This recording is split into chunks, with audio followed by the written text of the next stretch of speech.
അല്ലാഹു അക്ബർ.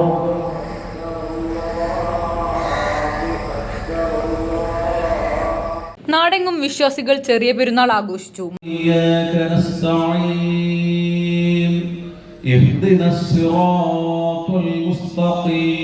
മസ്ജിദുകൾ കേന്ദ്രീകരിച്ച് വിവിധയിടങ്ങളിൽ പെരുന്നാൾ നമസ്കാരം നടന്നു. സംയുക്ത ഈദ്ഗാഹ് കമ്മിറ്റിയുടെ നേതൃത്വത്തിൽ വളയംകുളത്ത് നടന്ന ഈദ്ഗാഹിന് റിഹാസ് പുലാമന്തോൾ നേതൃത്വം നൽകി. മനസ്സ് ഇരുമ്പ് നുരിപ്പിക്കുന്നത് പോലെ നിർമ്മിച്ചാൽ ഞാനും നിങ്ങളും ഈ റമദാനിന് ശേഷം ആലോചിക്കേണ്ടത് നമ്മുടെ മനസ്സ് മൃദുലമായിട്ടുണ്ടോ, നമ്മുടെ മനസ്സ് വിശുദ്ധമായിട്ടുണ്ടോ, നമ്മുടെ മനസ്സ് സൗഹൃദ സമ്പന്നമായിട്ടുണ്ടോ, നമ്മുടെ മനസ്സ് പ്രാർത്ഥനാ നിർഭരമായിട്ടുണ്ടോ? ഈ കാര്യങ്ങൾ നമ്മൾ ആലോചിക്കുക. അല്ലാഹുവിലേക്ക് നമ്മൾ 4 കാര്യങ്ങൾ ഉറപ്പുവരുത്തണം.